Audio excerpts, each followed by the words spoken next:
dëgg la jamono yu ñu nekkee foofu yëpp man ak yow maa ngi am benn waay maa ngi ko yónnee xaalis bu bari pour mu sampal ma suma kër te ba léegi tabax bi àggul fenn te yow nga waxoon ma ne ma bi nga starté samp yàggul léegi nga toll fii foo jaar li waral loolu nag mooy dama ànd ak waa Baluwo kon su ma la déggee Baluwo dañuy yëngu ci samp kër tamit ni ngay def nag yomb na da ngay log on to www.baluwo.com mun ngaa jënd ci ñoom ciment suuf banta weñ ba ci daaj yi nga xam ne di nga ko soxla lépp lu jëm ci wàllu samp rek mun nga koo am ci lu yomb ak Baluwo daal yaay dugal sa xaalis fi nga ko bugg a amee ko ci ni nga ko buggee.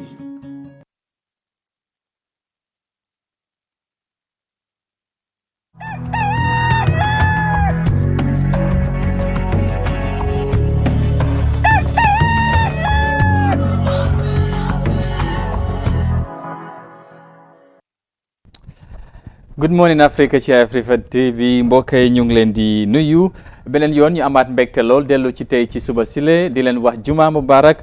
fu waay munta nekk ci biir réew mi ba ci biti réew di ànd ak ñun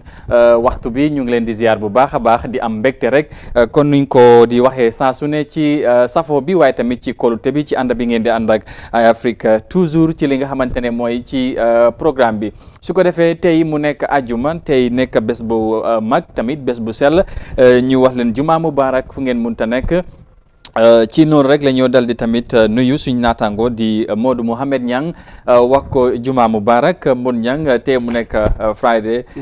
bés bu mujj ci week bi ci Good Morning Africa waaye tamit mu nekk bés bu am solo su ko defee ñu bàyyi la nga nuyoo ñi nga xamante ñu nekk di ànd ak ñun jamono ji. jërëjëf Amadou asalaamaaleykum wa rahmatulah di nuyu mbokk yëpp ñuy seetaan ay Africa TV si jamono ji ñu ngi leen di nuyu ñi nga xam ne bu suba si jotee rek ñu ngi topp pour bugg a am xibaar yu wér te wóor yi la di fi jógee si biir kër gi. su ko defee ñu ngi nuyu ñooñu ñëpp di leen wax ne rek comme ni ñu ko waxee woon ñi xaarande ko rek xibaar yi wér te wóor incha allah dina ñëw ñu faram-fàcceel la ko li si mel ni ëtt kërikaay yi lu ñu indi li ci gën a fës dinañ leen ko yaatalal ak yeneen xibaar yi nga xam ne si biir kër gi fii laay jógee. waaw xam nga comme tey mooy Friday mu nekk bés bu mujj ci week bi foog rek ñu jeexale week bi ak lu am solo li nga xamante ne dañ ko mun a wax nekk ak moom ci weekend bi ba Monday su ko defee gannaaw bu ñu leen nuyoo dalal leen ci programme bi lu ñuy def rek mooy jox leen suñ studio stories yi na ci bokka nañ waxtaane li nga xamante ne ba léegi ci affaire yi coronavirus xam ngeen ne jamono ji kon nuñ koy waxee saa su ne moo lombee àdduna ku ne mu ngi cee wax ku ne mu ngi cee yee di yàbbi li nga xamante ne mooy impact bu moo am ci réew mi su ko defee lu ci bees mooy ci li nga xamante ne lu aju ci wàllu réew mi mooy nguuri Gambia démb dal dinañ génnee dogal bu bees dal di dakkar li nga xamante ne mooy flights ci yi nga xamante ñoo jógee ci biti ñëw ci réew mi fukki réew ak ñett nekk foofu noonu ci tugal dal dinañ dakkal li nga xamante ne mooy plane si du ñëw fii ci réew mi su ko defee loolu nañ ci waxtaan bu baax a baax ndax am na li nga xamante ne nañ ko ci seetee ci fan lañ toll ci loolu su ko defee wala sax mun naa wax ne jamono ji am nañ team bu nekk ci airport bi mu ngi fa nañ jokkoo ak ñoom seet situation bi naka la fa mel ci loolu léegi-léegi lañ cee ñëw leneen tamit nañ wax ci affaire ndox jafe-jafe yi ba léegi mu ngi continuer di wéy di am ci réew mi démba fale ci pipeline am na ñenn ñi nga xamante ne amoon nañ ay jafe-jafe ci loolu na ci bokk ci suñuy waxtaan si suñuy xibaar ñu boole ci newspaper review ak leneen ci waxtaan incha allah ci programme bi tey ci kanam tuuti nañ am gan waxtaane diine ak coronavirus taxawaay bi lan la ak tamit nit ñi naka lañ ci diine la ci wax surtout jamono bi nga xamante ne ñaan yi bari nañ ku ne mu ngi joxe ñaan ku ne mu ngi joxe li nga xamante ne mooy xam-xam lan la ci diine wax ci diine islam nañ ci am ganam bu fekkee bu yegsee ci kanam tuuti su ko defee noonu la ñu def rek soo bu ci biir programme bi dooree ko ak suñ studio stories yi kon ni ma ko waxee of course we'll always, as you know, we begin the program after welcoming you all to the program with our studio stories, and of course we will go with that. Now, of course, few hours after the government of the Gambia banned all flights from 13 destinations as a result of the coronavirus pandemic, Africa is this morning monitoring the level of progress right at the airport. The government further issued the mandatory quarantine of anyone coming from 47 affected countries in Asia, Europe, and America for a period of 14 days. This move is considered long overdue, as citizens have been calling on the presidency to consider closure of borders, especially after the first case was confirmed earlier this week. Our correspondent, Ibrahim Abba, is right at the Banjul International Airport to give update on the situation there. Now, of course, good morning, Ibrahima, and of course, pleasure to have you on the line there at the Banjul International Airport. Now, why the airport is the focus after the ban was declared yesterday? Yeah, good morning, Amadou, and good morning, listeners. It is my pleasure to be with you here, right at the Banjul International Airport. You asked why is the airport the focus? Yeah. So we could recall that last evening that the cabinet of President Adama Barrow issued suspension of flights that are coming from the country from 13 international destinations. So this is very important. So this morning we thought it is fitting to monitor the progress from the Banjul International Airport as to whether flights are coming or they are not coming. Already we are here and we've witnessed some issues and some movements within on the ground that we are prepared to share with your viewers tonight. Fantastic. Now, what is the mood there? Are flights still coming in? Yeah, we are yet to monitor the movement of flights, but already on the ground is 2 flights that are set to take off. One being bound for United Kingdom. You know, the government of the United Kingdom has also called back for all their citizens who were in the country here. So the Gambia experience is facilitating that. So moments earlier, we witnessed the arrival of guests, tourists who were in the country that are ready to move back to the UK. As you can see, others have already gone in, but at the entry point, still now, guests are checking in. You can find the main reception is being hosted by the security members. So you can. Has been the move since morning, and that all British nationals who are in the country are definitely ready to go back. That is one aspect of the coin. The other aspect also we notice.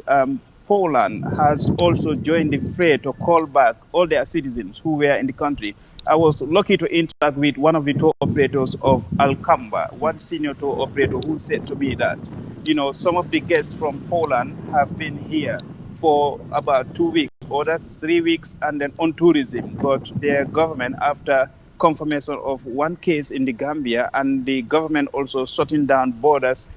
flight from the Poland, which is part of those that are banned from coming over, their citizens are also leaving. So in the morning, it was very busy moment, and then about 3 minibuses and one large one, of course, found us on the ground that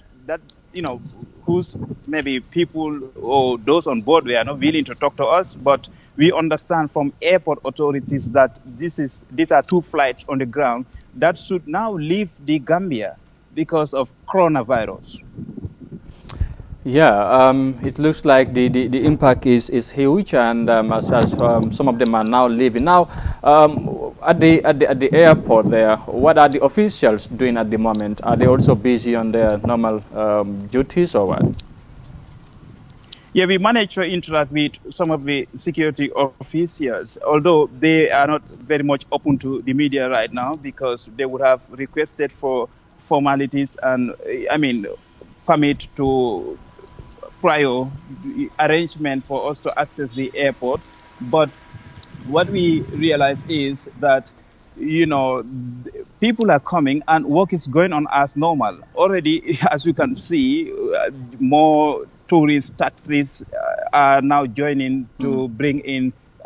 these 2 nationals, that is the United Kingdom, the British, and the Poland. One tourist tax has just parked over, and then another private Mitsubishi is also have brought on in some people, and then far behind, you can see the bus. And that one bears the logo of Gambia Experience. This bus should be one of those facilitating the movement of British out of the country, because Gambia Experience is purposely here today to manage the affairs of the British. And now this is a busy moment for the airport, but we also know that Friday, according to airport officials, used to be busier than this way. Okay. It used to be a very busy traffic at the airport here. But you might not be surprised that already, many destinations or many countries in the West have earlier on suspended flights from leaving their countries. So this means a total, it may not mean actually total, but it is sounding like a total lockdown for Gambia. Yeah, indeed. Well, again, Ibrahim, since the declaration yesterday from the government on the banning of 13 countries, flights to the Gambia. Now, let me also ask, what is the security presence? Is there anything to suggest that the flight ban order is being enforced? Yes, this is important aspect for us at iAfrica, because when we on our way coming at the main entrance, that is the Banjul-Brikama Highway, it was very easy, of course, and then we were able to communicate clearly as to our mission to the airport this morning, which the security appreciated and understood. But upon arriving at the reception lawn that you just see behind me here, and maybe to find access to the control tower or speak to high airport officials here hasn't succeeded, because the security would request for permit that we cannot go in, that the traffic is high and British and Polish are leaving. Maybe we are a media that should not go close to the reception. But what we managed to do is to convince the security that this is a national national development participation that we are doing, and it is our right to do the job, and we choose the second option. The best option would have been for us to access the tarmac and go near the airlines and then monitor their entry to the flights, and then in fact feature the taking off of the flight. We know it is normally a very hot situation, but iAfrica is prepared for that. However, we capitalize on the second chance, that is to be just right behind or in front of the entry lawn, and this is how we are doing our work here. Yeah, it looks a bit challenging, but then again, like you said, with the commitment, of course, we're ready to go beyond the lines and the boundaries to get people informed of what is happening. Now, of course, the impact of coronavirus cannot be overemphasized across the globe. Now, what impact do you think the ban would have on the Gambia with regards to the situation, and of course, knowing how tourism in particular plays to the country's socio-economic development? This is an important question, Amadou, because we know the gross domestic product of the Gambia, GDP. Tourism accounts for about 20 to 25% of it. The figures fluctuate, but it is part of the major contributor to the GDP. Now that flights have been banned from all 13 destinations that would have been continuing coming and going, and this is a concern, should be a concern for economists and for the economy. But the move by the government of the Gambia is considered very late. Gambians have been calling on the government to put a stop or shut down all borders following the outbreak, and it is a global pandemic. Government hasn't done anything until maybe European countries, many countries in the West, the affected destinations, close their borders. They lock down their countries. No going in, no coming out. So government is just doesn't harm anyone. We don't consider it as a harm for anyone, but at least it's a last move that the government choose to do. That is not to offend anyone, maybe, but this is an ongoing discourse. We want to find out why the move is coming at such a very late time, because already the first case of Gambia, the coronavirus confirmed case is a flight as a result of a flight from the UK. Yeah. So now UK is in fact among the first country, occupies number 1 in the list of countries whose flights are banned for the Gambia. I think there is impact, but it's less harmful for the government. Hadn't been the government had maybe banned initially before other countries had banned their flights from taking off their countries, it would have been a different situation. But however, this should be a welcome move by Gambians, because monitoring social media and then comments coming to iAfrica, we noticed that there was a mounting call on government to shut down the borders. Ibrahim Presba, Senior Editor and Correspondent of the iAfrica. Many thanks for the updates there at the Banjul International Airport. Thank you very much. Maybe could I just okay. Yeah, want to add something? Add that, in relation to Friday, today, Friday, we understand from airport security that Friday used to be very busy moment. Already a flight is expected from Turkey. Okay. iAfrica, we obtained a flight ticket that is bound for Gambia 11 o'clock today. So whether that flight will land or not, this is what we are also here to monitor, because the Turkish airline is expected in Gambia, and we have confirmed a ticket that is definitely supposed to fly through the Turkish airline. And this is an important aspect, because this is coming after the government had already banned incoming flights. So another aspect of the coin is Italy. I mean, I have not seen Italy on the list of flights, but usually Friday, 2 flights are expected from Italy, according to airport sources. Okay. So now, whether Italy is part of the list or not, it is actually part of the countries who would be compulsorily quarantine if they come. So because the government in another separate statement said that whoever come from 47 countries, those are affected by the coronavirus, will be subjected to compulsory quarantine. So whether that will happen or not, we will continue to monitor and then find out as to the time that the flight is expected, or the 2 flights are expected from Italy. In fact, are they coming or not is a question that we want to have answers for. All right. We will now allow you to continue the work there at the Banjul International Airport. Once again, thank you very much for your time. Thank you. All right. Thank you very much. That's very own Ibrahim Presba, Senior Editor and Correspondent of the iAfrica. Well, Modou Niang, interesting times there at the Banjul International Airport. Look, we have heard of the situation right now. Gis nga yëf yi nu mel foofu noonu ci airport bi lum ci indi nekk lu am solo waaye tamit ñu wax rek ne lu mel nii bu amee nañ yombal li nga xamante ne mooy liggéey bi yéene bi rek mooy pour nit ñi xam li nga xamante ne mooy lu xew, parce que tamit buñ demee ba jël dogal bu mel nii foog rek ñu dem ci place yi ñu xam exactly yëf yi naka la nekk di demee. England ak Holland ñoom mooy UK ñoom tamit nee nañ seen doomi réew yi nañ dellu si seen réew yi jamono ji gannaaw bi nga xamante ne Gambia jël na dogal bi nga xamante ne doomi réew yu bari nag yàgg nañu ñoo woote lu mel nii. am na solo liggéey bi am na solo trop comme noo ko waxee rek lii yëpp pour nit ñi xam lu xew te dara am nga li nekkoon sécurité loo xam ne la nguur gi ñoo jël dogal pour dakkal flight yi nga xam ne ñu ngi doon jógee si bitim réew di ñëw fii si ay réew soo loolu nag fan naa ne Amadou nekkul sécurité bu nga xam ne ñii comme ni dem fa di liggéey war nañ fees ay jafe-jafe liggéey bu am solo di ko njaarama Ibrahima report bi am na solo it's very nice once again because lii mooy tax nit ñi xam lu xew te incha dinañ leen gën a toppal loolu noonu te Amadou am naa yaakaar ne comme lu mujjee wax ci flight bu ñaari war a jógee Italie wala bu Turquie boobu noonu incha allah lépp lu si xew balaa programme bi di jeexee ñoom dinañ si xam dara because benn bi ay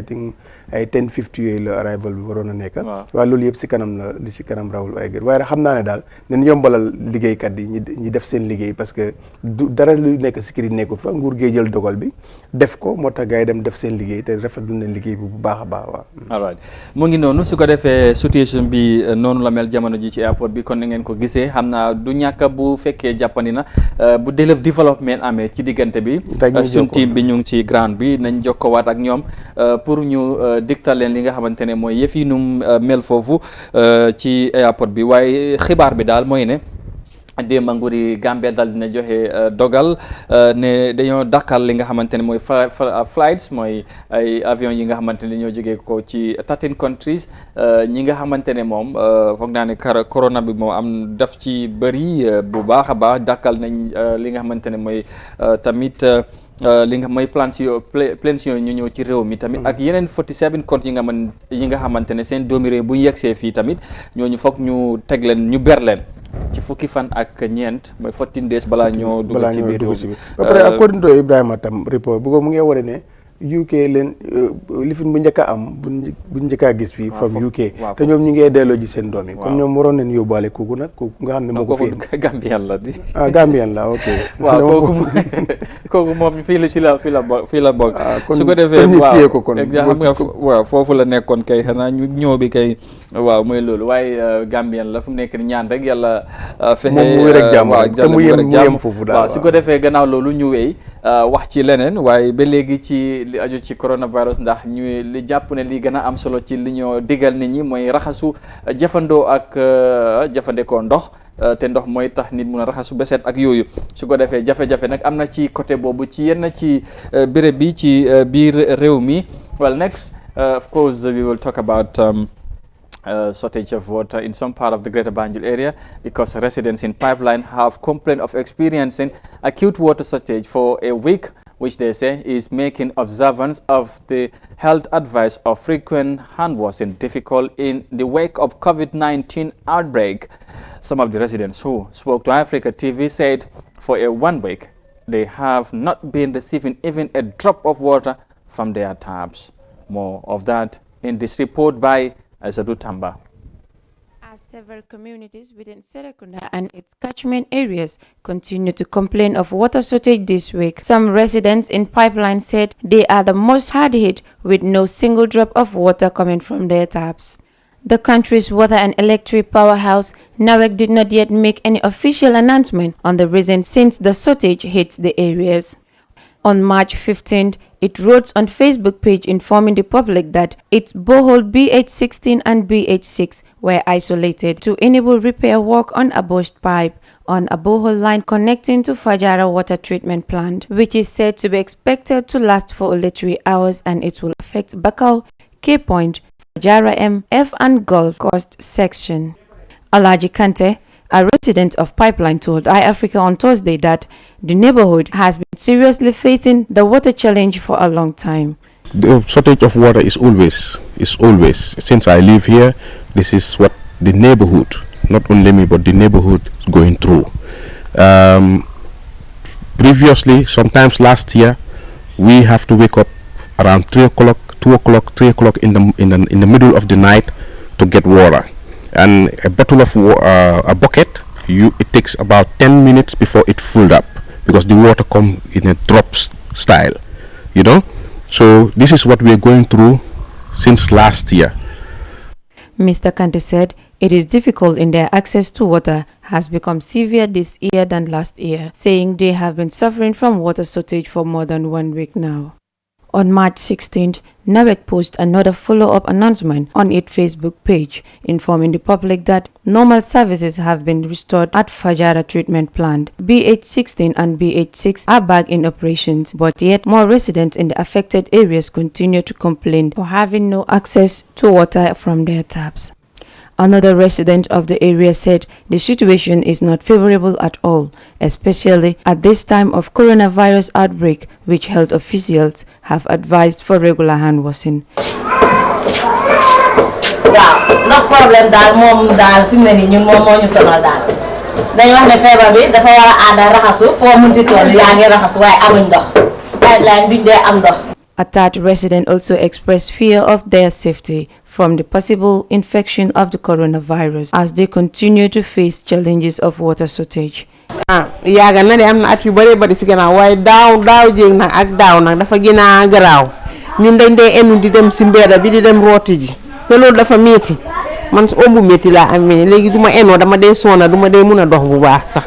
When contacted, NAWEC spokesperson Per Silva said there was a major burst pipe around Lateria that supply water to Sukuta water treatment plant, which led to the 13 boreholes going down. He said repairs have already been done. Mr. Silva said repairs does not solve the water problem, saying that NAWEC is supplied in the Greater Banjul area is not enough for the population. The Gambia's Water Supply Authority has been facing several power outages, which many of its power generators, which operate on heavy fuel, has been in existence since the Gambia's first republic. Reporting for iAfrica News, I am Aissatou Tamba. And from that report ñu dellu ci waxtaan bi waxtaanee li nga xamante ne mooy développement boobu moon ñang ñàkk ndox ci réew mi surtout ci Greater Banjul area bi ba léegi mu ngi xew ñëpp xam nañ ne léegi jafe-jafe nuñ ko dee dundee waaye surtout ci jamono bi nga xamante ne li bari lu ñëwee digal nit ñi mooy set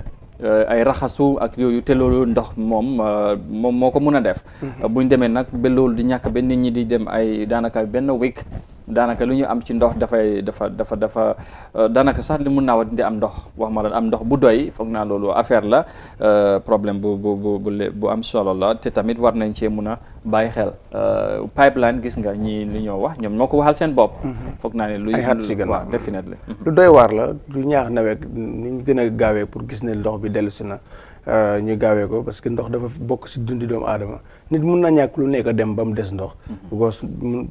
ku ren mun nga koo ñàkk nga dund waaye ndox moom boo ko ñàkkee du dund rawatina nag si jamono ji amoon nga xam ne ni ñu ngi digle raxasu te dafa gën a yokk loolu yëpp mu ngi woon si dañ ko doon def pour léegi dafa gën a yokk parce que léegi da ngaa dem si garage yi wala si public place yi fekk fa ay tàng yuñ def loolu yëpp du daan am mu ngi laa woon ne kon ndox mi léegi leen ko soxla fu ñu ko gën a soxlaa muy war a nekk problème loolu beneen affaire la xam naa ne dinañ si gën a def taxawaay gis ne ndox mi ñëw na ba doy parce que jamono ji ñi toll dañ ko doon soxla bu ko li ñuy jëfandikoo yëpp ñu ngi ko doon jëfandikoo pour léegi leen ko gën a soxla kon war nañ see gën a dimbale nit ñi mu am boo su amutee dafa yokk problème bi amat waaw te lu métti la jamono ji sudul jamono bi sax ndox moom dafa bokk ci doomi aadama loolu mooy àdduna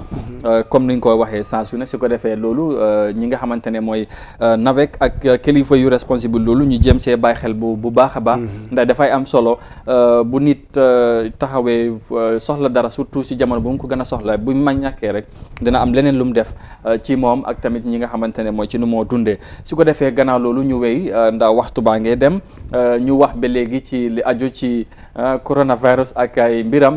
ndax nag nit ñi tamit fu nekk ni kenn toogatut ku ne mu ngi def lim mul ci boor bu mu munee pour fexe naka la ñoo daanee li nga xamante ne mooy coronavirus ci loolu sax la ñuy waxee ci ndimbal bi nga xamante ne am na ñi ko def ci li nga xamante ne mooy ci wàllu health joxe ay matériels ay jumtukaay wergu yaram Banjul Pharmacy. Now next we talk on health matters and because Gambia's National Pharmaceutical Service and the National Public Health Laboratory Wednesday received huge donation of medical drug supply by the Kairaba Pharmaceutical Company. Now, the medical company that has been in the Gambia for the past 28 years believe that drugs are one of the most important materials in the hospital. The company officials say they provided the medication to enable the country to fight COVID-19. Hence, its symptoms include headache. Now, the donated medications include painkillers, multivitams, and antibiotics. Multivitamins rather, and antibiotics. Now, the donated medication was handed over to the government through the Minister of Health and Social Welfare at the Central Medical Stores in Kotu. Director General of the Pharmaceutical Service, Babanding Sabali, emphasized the importance of the donated medication, especially in this time when the world grappled the COVID-19 pandemic. Managing Director of Kairaba Pharmacy Company, Anis Common, believes that he is also part of the Gambians where they are trying to find solutions to the pandemic. Mr. Common also encouraged all businesses to come forward and help in any way they can, saying that they all have a role to play in the country. interesting de mon ñang gis nga Karaba pharmacie ñoom tamit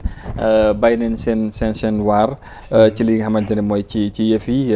ndax nag lii dafa am solo jumtukaay yi ñoo jëfandikoo ci hôpital bi garab yi nga xamante ne moom nit ñi dañ ko soxla foog naa ne ñoom tamit buñ ci taxawee ba jëbal loolu yi nga xamante ne mooy ministre bi mu nekk lu am solo foog naa ne lii jamono ji réew mi yàgg na koo soxla waaye surtout jamono ji waaw nekk na lu am solo ko di xam naa ne ñu bëri dinañ si jógee roy leen because fu mu nekk nii lii nguur gi rek mënu ko def dafa nit ndimbal comme nag ñu mel ni ñi nga xam ne dañoo yëngu si wàllu wér-gu-yaram ak ñeneen ñoom ñoo li ñu def ni lu baax la di ñaan rek ñeneen itam toppasi leen roy li ñu def because lii duñ ko bàyyee nguur gi rek moom rek mënu ko ñëpp si war a jàpp rawat na ñi nga xam ne yàlla dénk leen koom ñoom tam ñu dugal ko si biir jàppale nit ñi am na solo ñoom ñu ngi leen di jaaramal di ñaax ñeneen ñi mel ni ñoom ñi ñëw topp si def lu mel nii pour jàppale réew mi si nga xam ne mooy feebar bu doy waar bi leen ñu xeex ko mu dem waaw exactly coronavirus moom corona ñëpp la ndax kenn xamut naka lay demee ku ne am na ci wàlla lu moo tax taxawaay bi nañ ko gën a yaatal ku ne fànn bi nga nekkee nga bàyyi ci waar gi ndax kon niñ koy waxee saa su ne tool bi moom yaatu na lool lii gesto bu am solo la te foog naa ne bu amee dañ koy rafetlu tamit comme noo ko waxee ñaax tamit ñeneen ñu toppay tànk yooyu ndax loolu dafay am solo bu baax a baax dafa am solo nekkul nguur gi rek mënu si dara non definitely te lépp ñëpp la ku ne da si war a jàpp waaw definitely lépp ñëpp la daal foog naa loolu moom ku ne war na cee jàpp comme ni nga ko waxee su ko defee xam naa ne loolu mooy jeexal suñu studio stories yi tey ci li nga xamante ne mooy ci suba si ñu yemandi foofu noonu rek den nag continuer indi leen li nga xamante ne lu gën a festey ci éthique réglekaay yi laata ñu jeexal pàcc bu njëkk tey ci programme bi kon niñ ko waxee woon ci gannaaw ñu ngi sentu gan ci kanam bu yegsee ñu yaatal waxtaan bi ci diina ak li nga xamante ne mooy coronavirus taxawaay bi lan la war a doon ñu bari ñu ngi cee joxe ay xalaat ay xam-xam ay ñaan ak tamit ñu bëri ñu ngi wax ci li aju ci wàllu diine bi gis nañ réew mi mel ni Sénégal daxal nañ ci dajaloo ci jumaa yi loolu nag déggaaguñ ko ci réew mi bu ci amee diine lan la ci wax ak yu aju ci yu mel noonu loolu yëpp ci kanam yaakaar na bu gan gi yegsee nañ ko yaatal bu baax a baax waaye laataa loolu ñu ànd ak short break mooy bàq bi comme ni nga ko waxee saa su ne ñu dellu ci indil leen li nga xamante ne mooy newspaper review bi léegi ñu dellu si.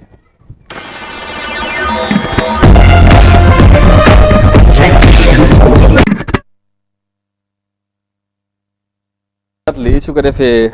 mu ngi noonu waaw su ko defee foofu lañ toll gannaaw bàkk bi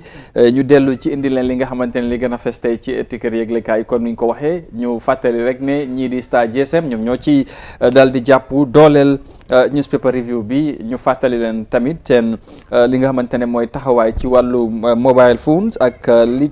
li mu àndal yëpp ci bagage yi boo leen fa demee macha allah da ngeen ko am ni mu gën a yombee tamit li mel ni satellite ak bay receiver ay yu mel noonu bagage yu mucc ayib mu ngi fa yi ànd ak jamono ci seen maakan Tabokoto Latrikunda ba Westfield ak ay yeneen béréb ci réew mi lépp boo leen fa demee mu ngi fa su ko defee mon ñang tey am nañ waaw ñetti newspaper waaw am nañ Point Foria Standard waaw Point Foria Standard foog naa nañ ko commencé ak Point newspaper tey la ñoo dooree ci suba si la ñu seet lan lañ indi te si seen xeet yi njëkk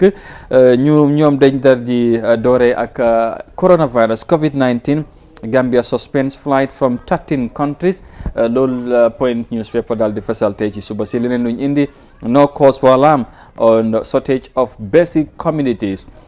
PS Damfa Assos ba léegi ci wàllum coronavirus wala COVID-19 nee nañ COVID-19 Sénégal registers 39 cases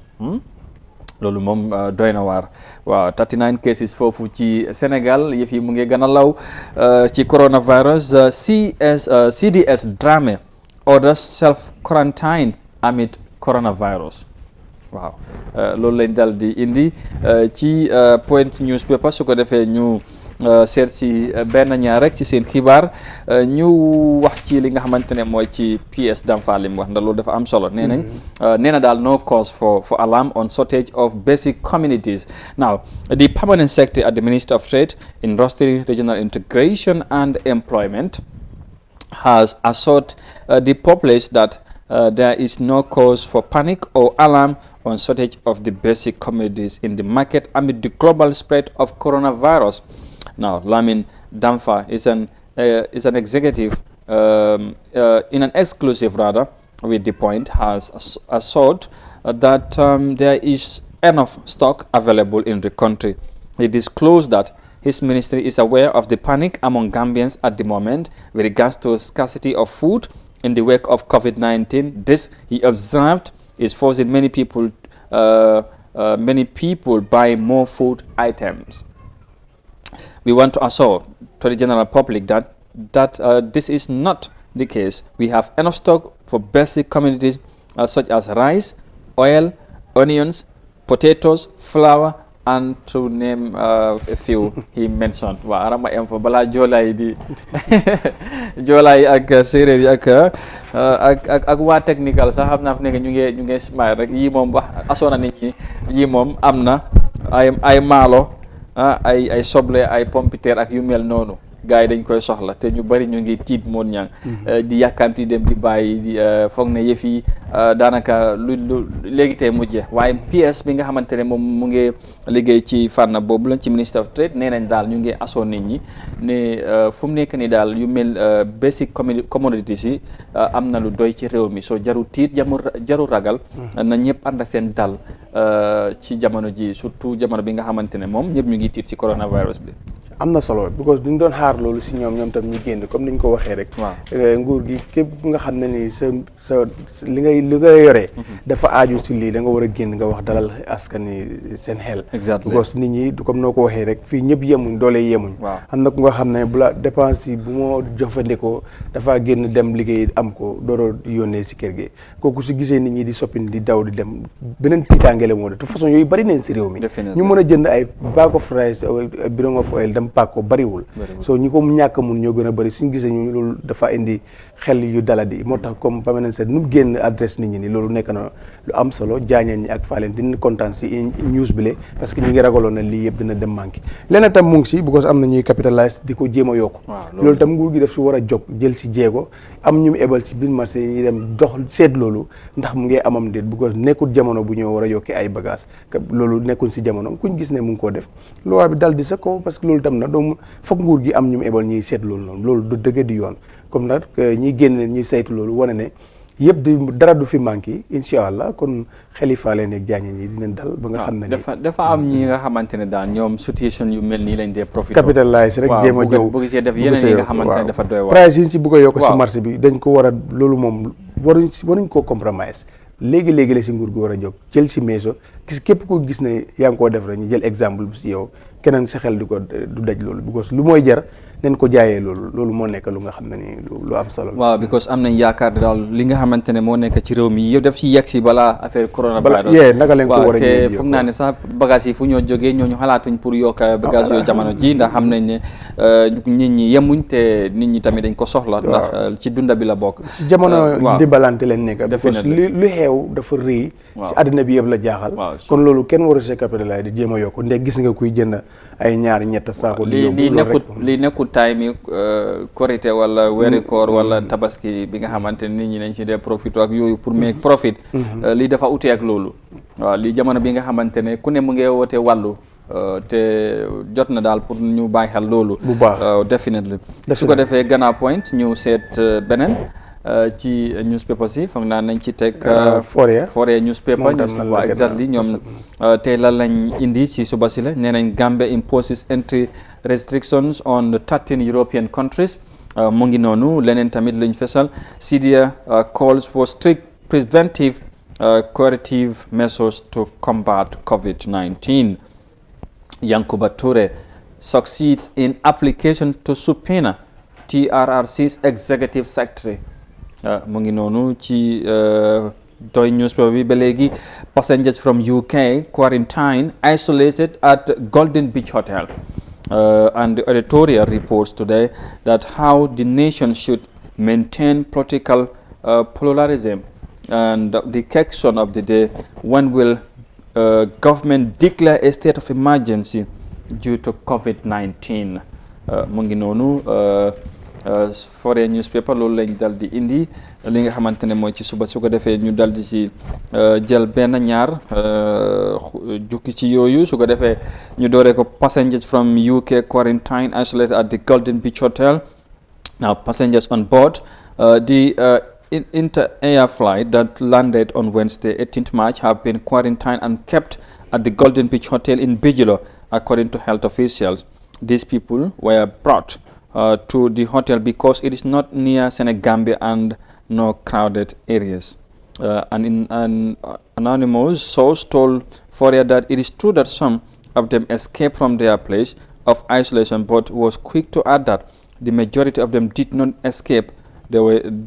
were reports on some news online that the escaped passengers said they were not quarantined and were mingling with people at the airport. Foria asked this anonymous source, who said the people were quarantined and they were not allowed to mingle with people at the airport. Conflicting reports daal ci yëf yi ku ne mu ngi cee wax waaye daal xibaar bi mu ngi wax ne ñi nga xamante ne mooy ñu jógee UK ci flight bi démba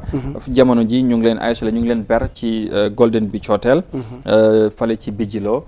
li ko waral nag foofu bëriwul ay nit ñu yóbbu leen ñu ber leen foofu lañ war a nekk ba ñu seet leen am na tamit yeneen xibaar yi doon wan am na ñu ci rëcc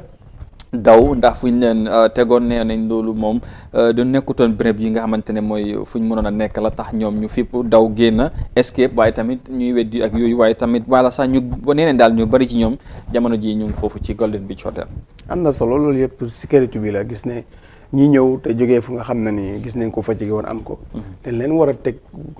ba def gëstu yi war si ñoom ban gis ne am neen wala amul ñu door a dugg si biir dëkk bi waaye am naa yaakaar na ñi leen yóbbu foofu tam duñ seetaan ñenn ñi ñuy daw lu wóor daal mooy ne lii yëpp jël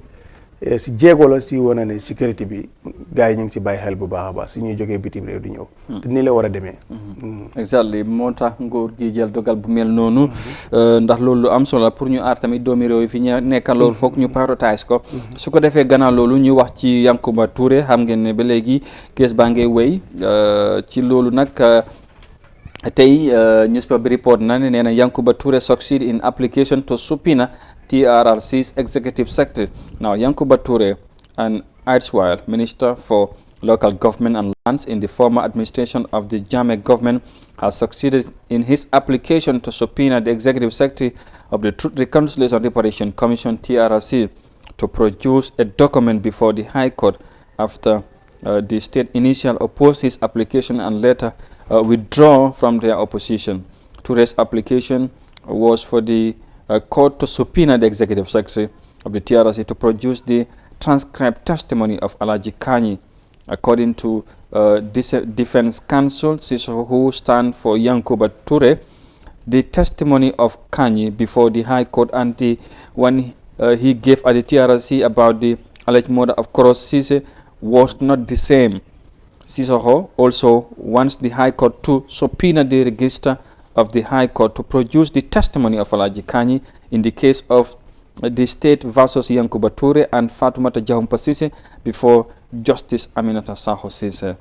Sissoko wants to use Kanyi's testimonies before the TRRC and the High Court to confront him on his testimony about the murder of Koros Sise. If you for more on that, you can of course find the foreign newspaper on that development. Yankuba Touré succeed na pour ñu soppi na ki nga xamante ne mooy executive secretary bi bu TRRC pour mu dem ci code bi mu génne kayit bi nga xamante ne boobu lañ koy laaj mooy testimony bi nga xamante ne Aji Kanyi defoon na ko ci TRRC bi njëkkoon na ko def njëkkoon na demand loolu waaye code bi dañ ko dal di dàqal li nga xamante ne mooy application boobu waaye jamono ji nag succeed na ci xibaar bi nu mu ko indee pour executive secretary bi bu mu teew ci code bi yóbbu kayit boobu bi nga xamante ne ñu ngi ko demand ci lawyer bi nga xamante ne moom moo ko nekk di layal ki nga ci jamono ji ci case bi nga xamante ne mu ngi foofu ci high court bi. mbiri loi la. waaw dafa doy waar dafa sew. dafa sew so ñi si yëngatu ñoom xam nañ ko bu baax a baax. so loolu moo tax xam naa ne yoon may ko pour kooku war a dem foofu noonu. soo li si des ñu topp ko rek xam naa ne li si kanam rawut bët. exactly waaw jam mu ngi noonu li ci mënta xew daal xam naa ne nañ ko bàyyi xel rek ñu seet fan lay mujj. su ko defee ñu jeexale ak Foria ci question of the day dañ sampu laaj wax ne daal when will government declare state of emergency due to COVID-19 ndax loolu dina am ñoom dañ ko dal di laajte now as reports are received of the living of passengers who were kept in a hotel for observation after they disembarked in the Gambia on their way to Senegal. The question of the legality of detention and the banning of gatherings without a declaration, a state of emergency comes to the force. Now, the Attorney General needs to issue a press statement to explain the legality of the emergency measures to address COVID-19, which are encroaching on certain fundamental rights and freedoms with a degree of complicity with Parliament and the general public due to seriousness of the pandemic. Notwithstanding, legality should not be compromised before the altar of a pandemic. Waaw mu ngi noonu ñoom daal ñu ngi sample laaj di wax ne daal kañ la nguur gi war a déclare state of emergency ndax fu mu nekk ni ñu ngi wax ne am na ñi nga xamante ne ñu ngi fu ñu leen teg pour ñu beru ñu ngi génn waaye luwaa tamit am na lim wax ci loolu ministre bi xëy na mu yore ci fànn boobu war naa génn bataaxal pour leeral loolu ndax li munta xew tamit luwaa foog ñu sàmm ko ci jamono ji xëy na loolu moo tax ñuy samp laaj ci di laajte li aju ci loolu xam naa ne daal comme niñ ko waxee rek Amadou si yi passé ne nguur gi banqaas yi si nekk rek loolu si loo war a wax si mbir mi danga si war a taxawaay bu leer nañ pour askan bi firi si askan bi ñu mun a xam fu ñoo teg suñu tànk state emergency nag moom dama fon ne xëy na feebar bi problème bi am nañ yaakaar ne àgg ko fa te yàlla buñ si àgg parce que loolu dafa xaw a doy waar waaw gëj nañ ko fee dégg si bu fi amoon noonu te gis nga boobu nu mu fi demee woon nu ñoo jàmbatee bagage yi dund be yooyu noonu loolu buñ ko si yokkee dafa gën a indi problème te am naa ne àgguñ ci te yàlla buñ ci àgg tam waaw lu doy waar la waaw anyway daal di wax ak nguur gi daal na wax ak ñëppam ñoo xam ne ni kenn ku si ne dafa am lu la war si lii rek nga génn def sa liggéey wane sa taxawaay ba nit ñi xam fu ñoo teg seen tànk because nekkatu si jamono bi nga xam ne ay tëju la da ngay génn dalal xeli askan bi parce que bokk na si comme ni ko permanent secretary ba la waxee foog askan bi amoon seen xel dal affaire bi mun a kaam ba su seen xel su jaxasoo rek dafa gën a doy waar si dëkk bi waaw te am nañ yaakaar na defe na li boobu ba léegi kenn leen say dégg kon yu bëri ñuy meeso njortu bi laal ak waajaay ak fagaru bi na jëm si dalal xel askan bi ak li ñoo def ba mucc si affaire yi waaye pour yeneen yi ak yaakaar na àgg ko ci level boobu noonu te yàlla buñ fa àgg. amiin waay loolu moom foog naa lu am solo la. waaw yàlla buñ ci àgg su ko defee quickly rek ñu jeexalee ak standard newspaper ci li nga xamante ne mooy ci newspaper review bi ñoom daal dinañ indi CDS Dramé orders in self isolation of COVID-19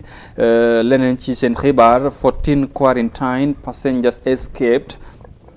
And the Gaj Mining Group invested $1.6 million in water project in Sanyang. Ba léegi ci seen xibaar ne daal COVID-19 prevention step 1 wash hands regularly and UDP te tamit bokk na seen xibaar yi UDP working on sitting Chairman Sonko waaw mu ngi noonu démba tamit UDP moo jëloon front page bi te tamit ñoom la ci loolu ñu dal ci démba ay jaag la waaw exactly tey on site seen chairman bi lañ wax naaw nañ ci jël quickly rek ñu dooree ko ak li nga xamante ne mooy benn ci xibaar yi naaw CDS Dramé orders in self isolation of COVID-19 the new Chief of Defence Staff Major General Yakuba Dramé has gone into self-isolation along with his Director of Logistics, Navy Captain Dembo Jaju.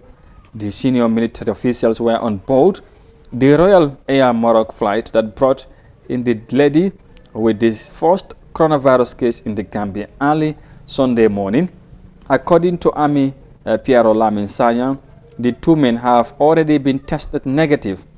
but as the protocol and medical authorities demand, they have to be isolated for about 2 weeks, and they have since started that. PRO Sanyan said. Meanwhile, unconfirmed reports have also said that other security officials, such as the Inspector General of Police, was on the same flight too.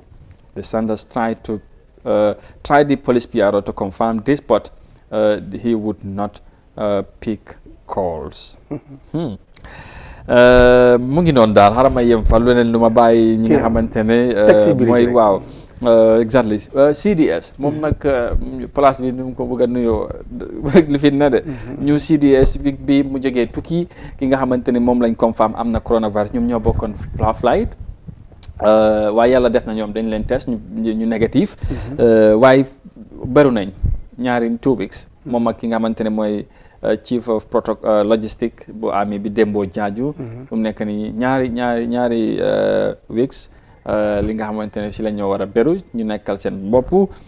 li ko waral mooy coronavirus ndax nee nañ daal yëf yi noonu la war a demee noonu la war a demee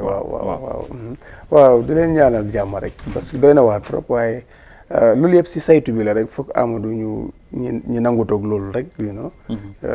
buñ gëstoo ba gis ne amuñ ko dañoo delluwaat ci seen liggéey delluwaat ci seen njabootam waa parce que feebar bi dafa doy waar nga xam ne képp kuñ suspect na daal am na lu si feeñ si yow war nañ taxawaay bu si war ba gis ne deeku si yow nga door a dellu si biir nit ñi parce que loolu moo ko dee joxe am na solo bu baax. Exactly am na solo bu baax ba su ko defee quickly ñu wax ci leneen in his drive forwards contributing to the development of the country, Abubakar Jawara, the Chief Executive Officer, Gach Group, has recently invested $1.6 million a water project in Sanam village. In his goodwill gesture, CEO Jawara last week donated items worth over $200,000 to the anti-crime unit in Banjul. The items include 3 brand new Dell computers, 3 printers, and other materials as well. Company bi Gach seen ñoom tamit ñu ngi jàppale def nañ invest nañ daal lu ëppat li nga xamante ne mooy $1 million ak ay $600,000 si li nga xamante ne mooy ci ay water projects foofu ci Sanyang waaye tamit bu yàggul dimbali nañ anti crime unit ay materials ay jumtukaay foog naa ne taxawaay bi am na solo lii lañ soxla ci doomi réew waaye tamit ci compagnie yu mel nii ñu jàppale nit ñi ci seen li nga xamante ne mooy seen soxla yi waaye tamit yenn institution ci réew mi yi nga ci réew mi yi nga xamante dañ soxla ay ndimbal ñu taxaw leen. am na solo lii leen dee bëgg si comme noo ko waxee si compagnie nga xam ne doomi réew mi ñoo leen moom moo tax sa toujours dañ dee bëgg li si bëri doomi réew mi di ko saytu bu lii mooy nekk njëriñ bi dërëm bi duy génn gaal gi te am na solo bu baax ba façon bi dina ñaax ñeneen bàyyiloo xel ñeneen ñoom tam ñuy def lu mel nii parce que lii mooy yokkute réew. Exactly su ko defee ñu jeexale ko ak UDP ñu ne standard tey luñ indi UDP working on sitting chairman Sonko. Now this standard has received information that the United Democratic Party is working on recalling its regnate Brikama Area Council Chairman Sirifo Sonko, who is believed to have shifted loyalty to President Adama Barrow. According to our sources, the UDP intends to do this relying on provisions of the 1997 Constitution, which state that if an elected chairman or councillor ceases to be member of the party which sponsored him or her in an election, he or she automatically loses that elected seat. Our source said a similar scenario existed for National Assembly members, but that provision was removed from the Constitution soon after the new government came to power, hence the exodus of NAMs from UDP to NPP without losing their seats. However, another source told the Standard that the process must also involve the collection of signatures of the majority of people who voted in that election, in this case, the whole of West Coast region. Politics. Waaw léegi xibaar bi daal Standard ni ñu ko indee ñoom dañ jot ay xibaar nee nañ UDP ñu ngi si ay fexe ñu ngi ci liggéey naka la ñoo dal di génnee seen waaw exactly tigi foqarti foqarti ci amaan Sonko dal di ko génnee ci place am boobu waaw nee nañ daal noonu la xibaar di ko indee am constitution bi nee na bu fekkee ne councilor wala ci amaan parti bokk nga ci parti bi nga xam ne ñoom ñoo la dooleel bi nga win position bu fekkee génn nga dem ci beneen parti mun nañ laa génne bëggoon nañ ko def ci député yi waaye boobu dañ génne loi boobu right after bu nguur bu es bi ñëwee ci constitution bi so loolu moo tax député yi jógee UDP dem ci NPP sax loolu waaw loolu mënuñ koo def bii nag tamit waaw noonu la loi bi ñu ne ñu ngi cee dox ci xibaar bi nu mu ko indee waaye loolu tamit leneen liñ ko mun a defee nañ fexe ñu am signature ci signature yu bëri signatories yu bëri pour mun a def loolu ci biir West Coast ñi nga xamante ñoom ñoo ko votal bu ñu wanee ni daal ñoom bëggaatuñ ko ñu endorse loolu xëy na loolu tamit dina tax loolu mu antu yëf yi xam naa ne liggéey loolu nag li ko waral dafa mel ni fu mu nekk ni moom dafa dal di tuxu yenn si langue président waaw exactly